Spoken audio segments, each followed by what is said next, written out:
Happy Earth Day to you.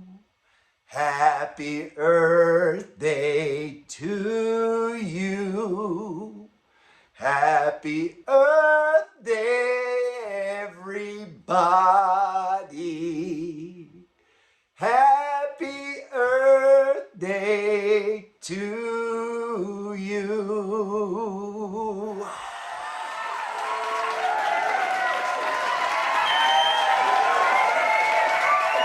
Okay, now that that's out of the way, let's get started.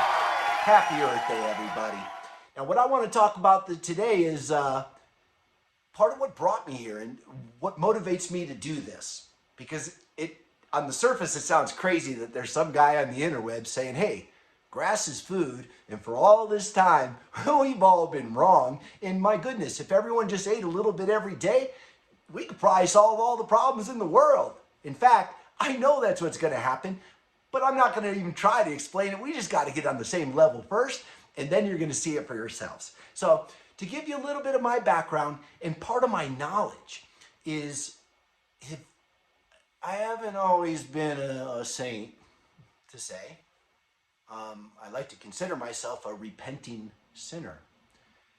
But part of the information and the knowledge that goes beyond diet and nutrition, just about being a human being, is what led me here.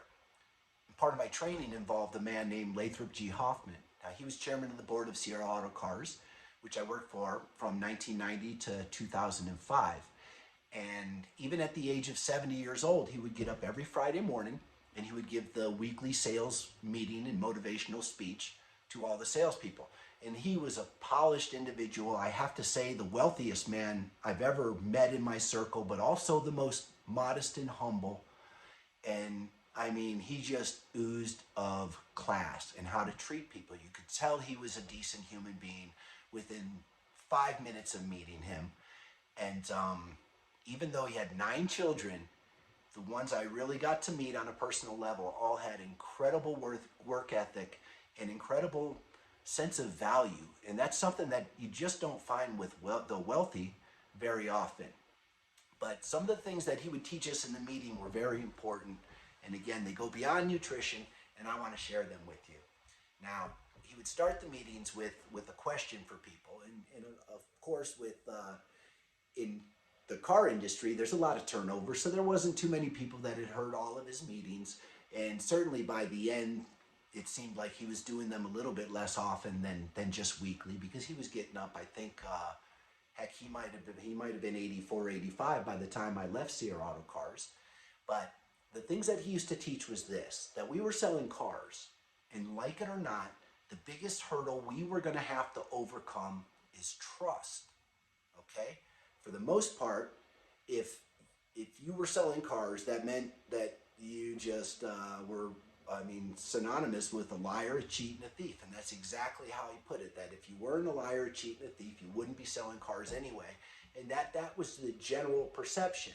Now, mind you, this is before the internet, and I think the car business has improved quite a bit, but not entirely. Let's just leave it at that.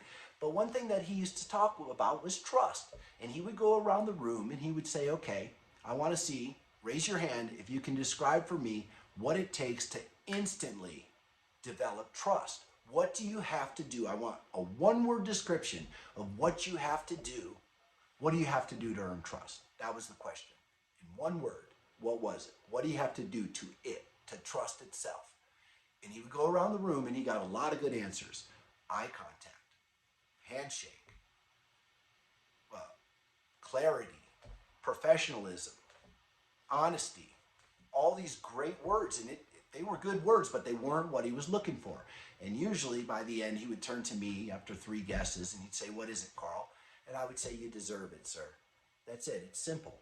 If you want somebody's trust, just deserve it. You may not get it right away, because most people have been burned many times in life, and they just get a little bit skeptical. But for the most part, if you deserve someone's trust and you are persistent and you're consistent, you will attain it because you deserve it. And eventually, cream rises to the top. Okay. The other thing that he would talk about and how it applied to car sales was what selling is. In selling, although I'm not selling anything here, I actually am. And we'll get to that again in season 2. Everyone's got to elevate their consciousness just a little bit to start to comprehend some of these ideas. But hopefully, in explaining a lot what's going to go into it, will entice you to realize, hey, this guy has been trained by some of the best people that have really, I think Mr. Hoffman was one of the greatest people that have ever lived. I mean that wholeheartedly. And I'm grateful for the information he shared with me, even though I didn't fully appreciate it while I was there. But what he would talk about selling was something that his father taught him, and his name was Paul Hoffman. And he said that selling, by definition to him, not necessarily in Webster Dictionary, but to him, meant a transfer of conviction. A transfer of conviction. So first, to really impose your ideas, your thoughts on somebody else, you need to convince yourself first that it's true and that it's honest and it's deserving. Because if not, then you're conning. And he would instantly say, look, if you don't believe in your product, if you don't believe in me as an employer, you know, I don't know how much I can really teach you. But if you do, you need to convey that. And when you do, people will feel it. Okay, so it's a transfer of conviction. Convince yourself that this is the best product, this is the best time, I'm the guy, this is the store. There's no more objections. And most people want to make the decision, but they're afraid of being lied to and cheated and taken advantage of. So they hesitate out of fear. And we try to sell them or convince them before we have trust. What do we do to gain trust? Deserve it in every one of your actions. Now, he would explain that profit was not a dirty word. We were entitled to it.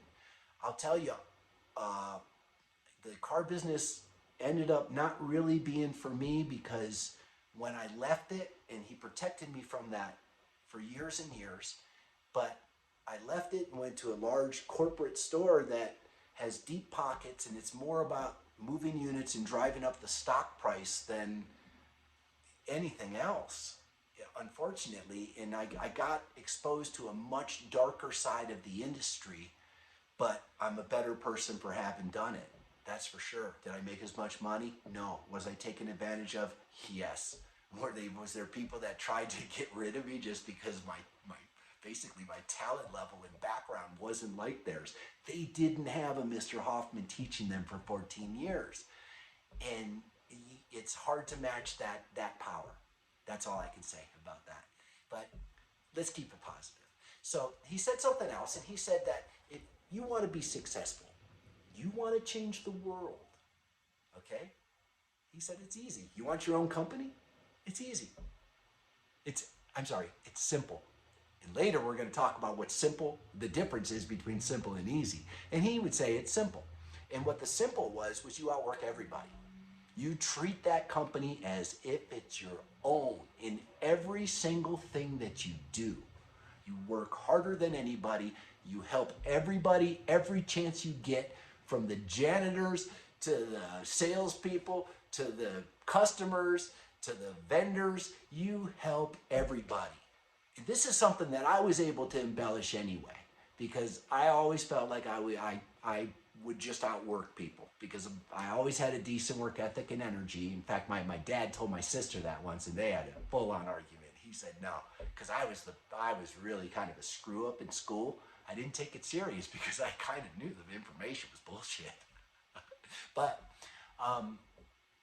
what ended up happening is he had a discussion with, this is my father and my sister, and she was telling him what a screw-up Carl is, and he's running around with the wrong people, and he does this, and he's going to drop out of school. I don't even think he's going to finish high school. He's never going to go to college.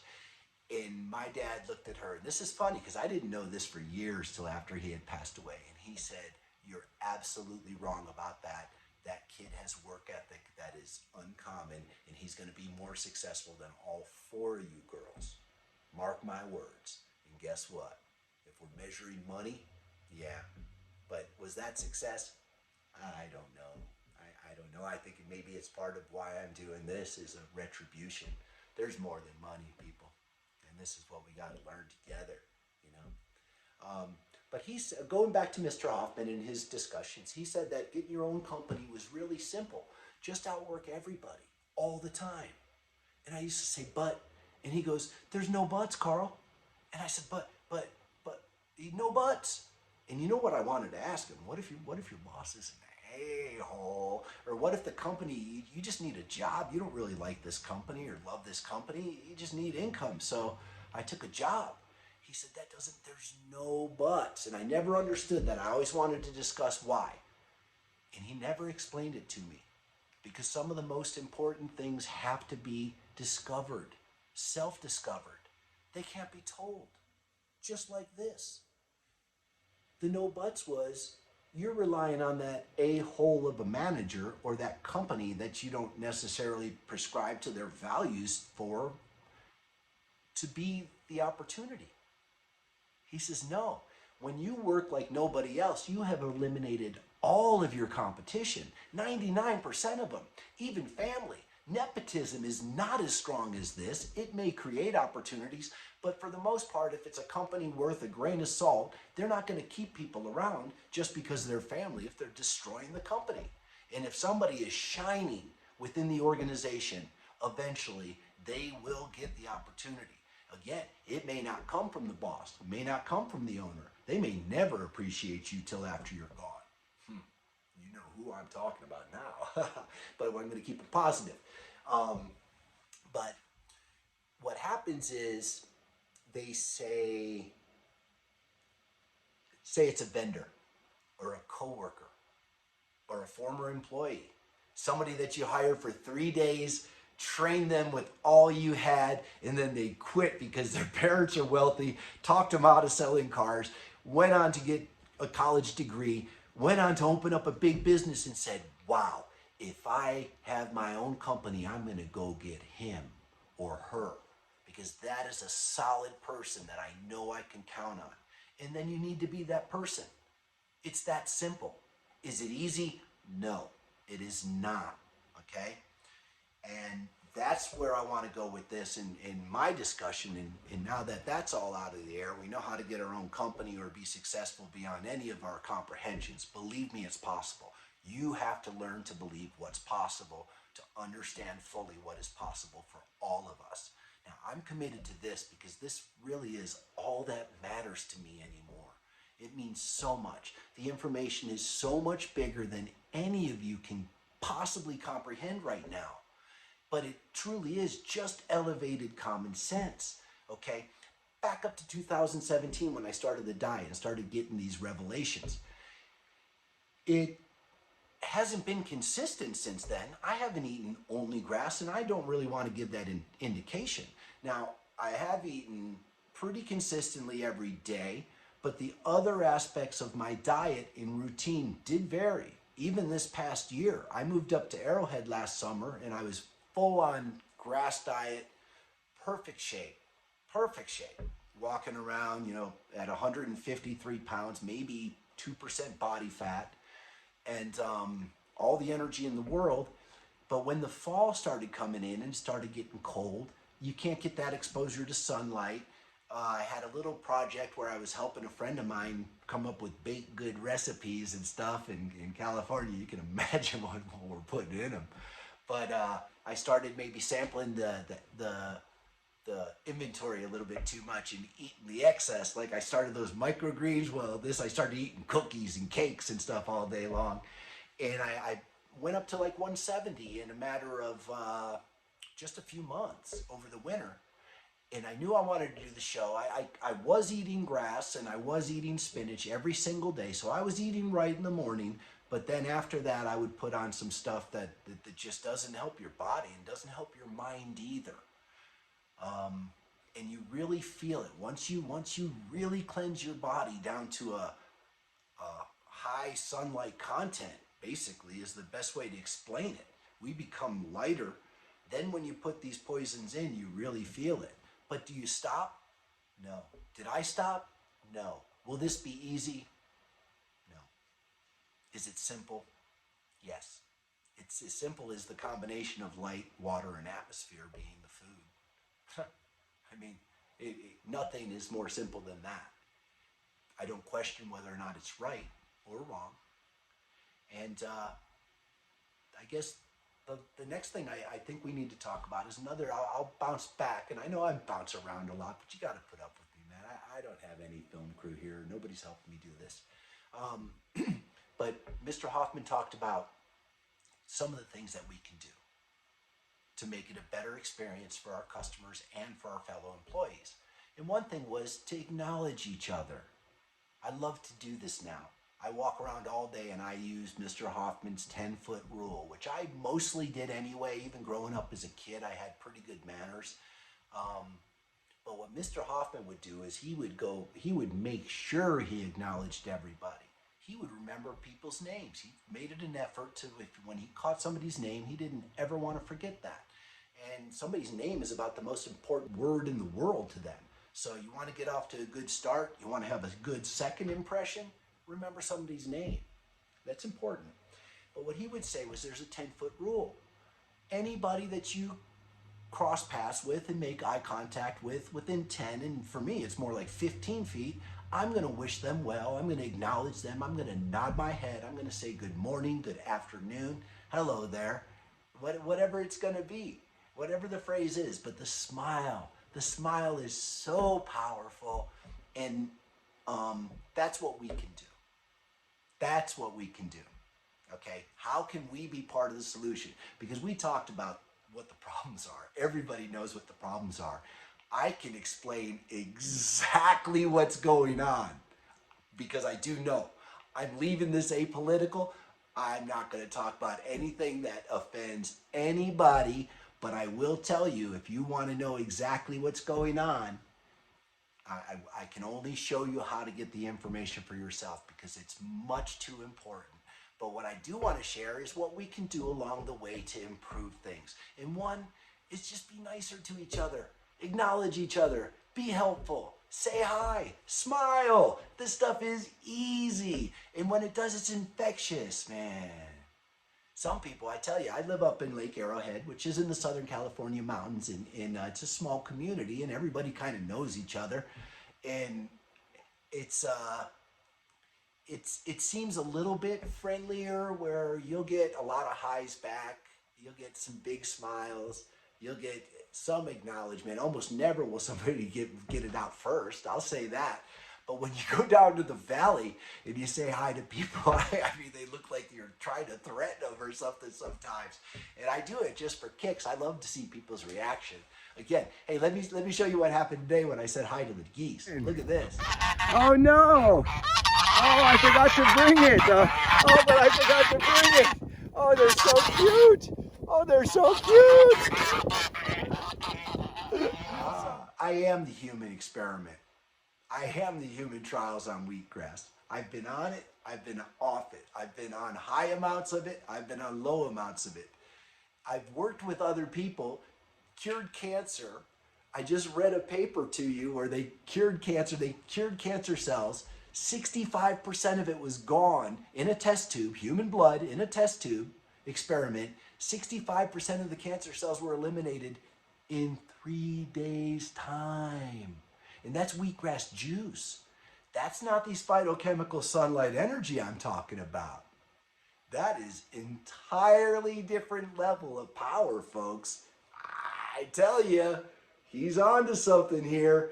And that's the other thing. Going back to 2017, the store I owned, I don't know if you've done any research yet, was House of Hydroponics in San Dimas.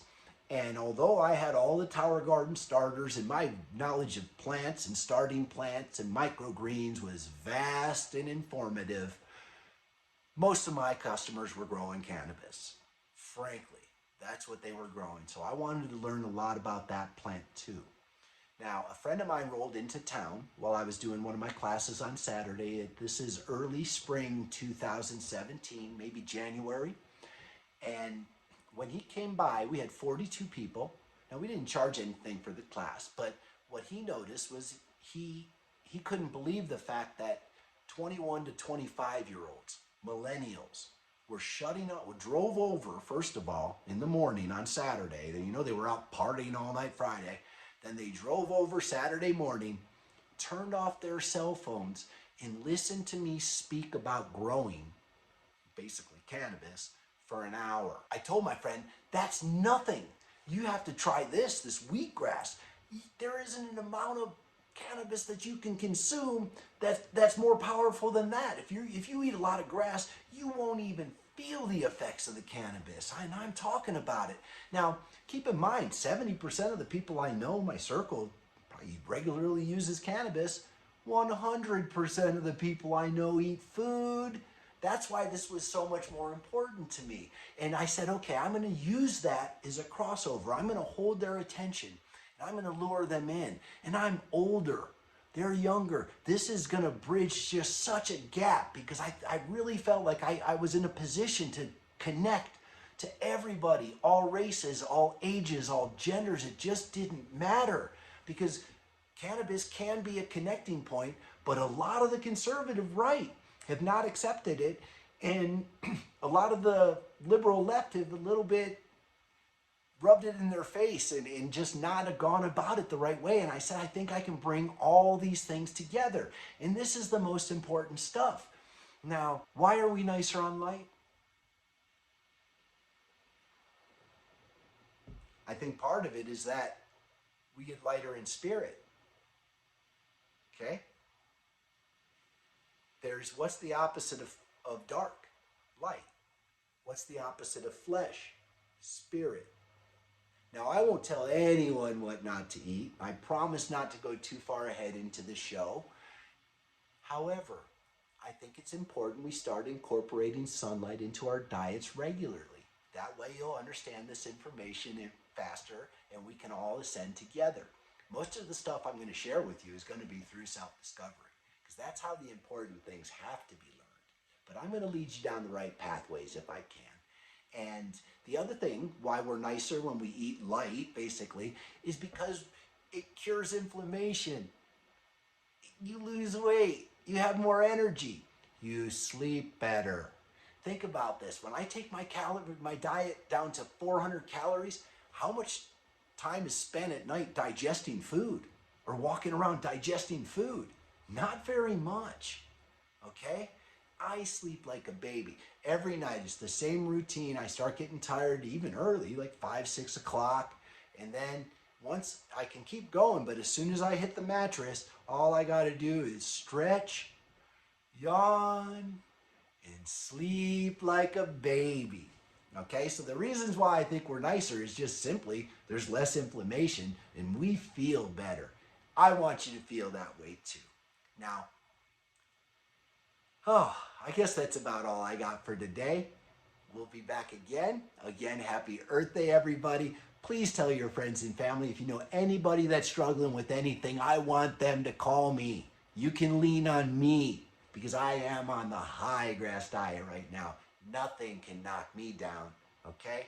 I heard the song Lean On Me today, and I thought about it. I started singing it.